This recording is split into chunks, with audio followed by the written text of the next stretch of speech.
Karibuni tumshuhudie Bwana. Kama una ushuhuda, karibu. Amen.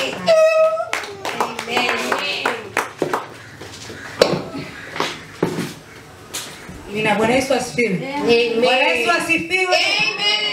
Amen. Ninapenda kumshukuru Mungu kwa matendo yake makuu aliyonitendea. Bwana Yesu asifiwe sana. Amen. Ilikuwa ni Ijumaa nakumbuka, na kitu nilikuwa naangalia kwenye simu. Nikawa nimekaa kwanza ile Ijumaa mchana pale, kuna wewe alikuwa anauma ule unit.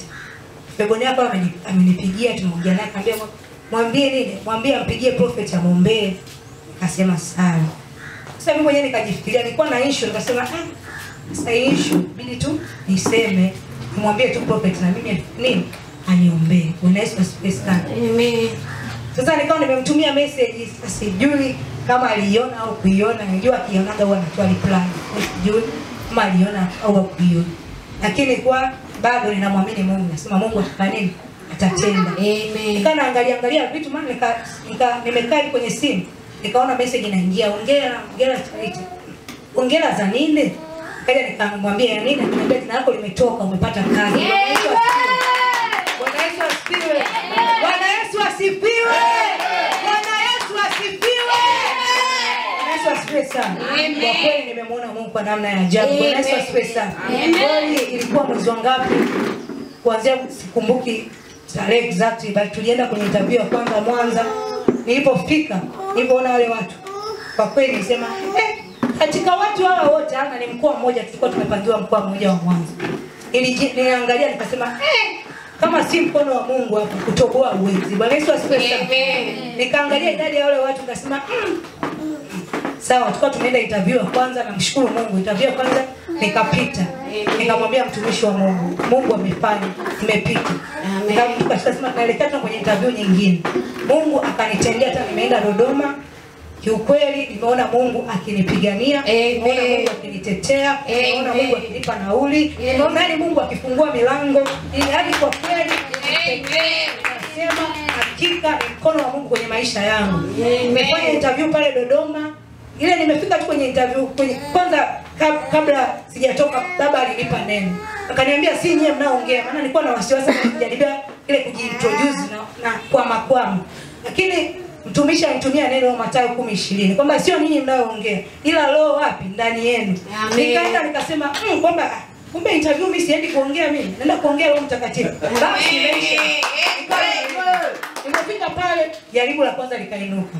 Sisi hapa chuoni hapa SUA tumezoea kuandika unaanza jina la babu, unafuata jina lako, alafu unafuata jina la babu. Sasa kule kwenye vyeti nilipoombea, nasoma jina langu, la baba, alafu nafuata la babu. Sasa katika kujiandikisha yale majina, nikajiandikisha yale nikaanza kama tunavyoandika huku SUA. Nikasema sasa bwana nimekosea tena nikafuata yule mama nikamwambia ninaweza ukanibadilisha nikakata. Hamna umeshakosea. Yaani wewe sijui nini unajua maneno aliyonipa. Sasa nilimwangalia yule mama nikasema lakini ili jaribu nataka kujiinua siogopi chochote. Nilipofika nikasema kwenye kile chumba cha interview napoenda nataka ule mama nisimkute asiwepo mimi asiwepo wawepo wengine yeye asiwepo kabisa. Kweli nikatoka pale nilipoitwa Chaiteo unaitwa kweli akatoka ule mama akaenda kuita watu wengine. Nikafanya interview yangu nikaulizwa pale maswali. Ukweli Mungu alinipa ujasiri wa ajabu. Nilikuwa najibu ni sio mimi nilikuwa naongea pale Roho Mtakatifu. Najibu maswali mpaka nimemaliza. Yule mama ndo anafika naye. Sema kweli nimeona mkuu wa nikaondoka. Mpaka hapo tukaendelea tumekaa tukisubiri matokeo. It's not easy.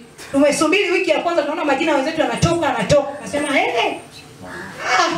nikawa najiuliza maswali. Nasema Mungu wangu mpaka kufikia ile Ijumaa nikawa nimeamua kumtumia message mchungaji ili nami aniombee katika majina au majina atakuwepo. Maana alikuwa ameshaniambia toka zamani. Yaani alikuwa ameshaniambia kabla sijaomba hata kazi, sijatuma hata barua. Mungu kupitia mtumishi wake Prophet Baraka Malaki.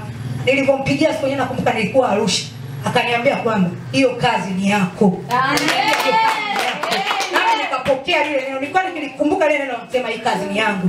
Nilikuwa nikikumbuka nikimshukuru Mungu, ninasema Baba ninakushukuru kwa ile nafasi ya kazi ulionipa. Ninamshukuru Mungu, Sina yani mpaka ninaishiwa maneno, sijui niseme nini. Kwa kweli Mungu amenitendea kwa namna ya ajabu. Nimesimama hapa kama afisa kilimo, baada ya pili katika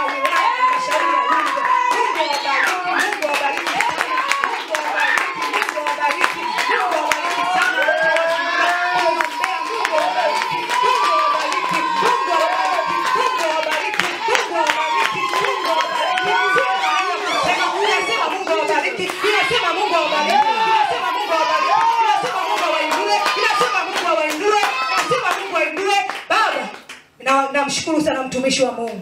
Ninamshukuru sana Mungu kwa ajili ya mafuta aliyoachia kwa Prophet Baraka Malaki.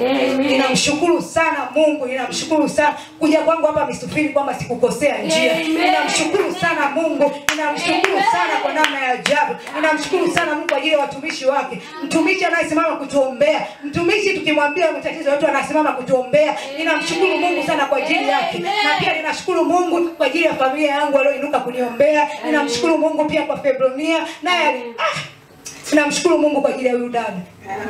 Kwenye interview ya kwanza nilipokuwa naenda kanipigia teteni, nilikuwa nishatoka kwenye interview. Ananiambia nimekupigia teteni nikuombee. Nikasema ni upendo wa namna gani wa hivi? Kuna sijawahi kuona. Ninamshukuru sana Mungu pia kwa Yonita ambaye nilikuwa nimekaa naye. Alikuwa ananitia moyo kwa namna moja au kwa nyingine. Ninamshukuru sana Mungu, asema teteni mimi naamini wewe umeshapita. Nikasema kumbe kuna imani inainuka kupitia watu kwa ajili yangu. Kwa kweli ninamtukuza sana Mungu. Ninamtukuza sana Mungu kwa kunipa hatua nyingine kwenye maisha yangu, kwa kunipa hatua ya kuelekea utajiri.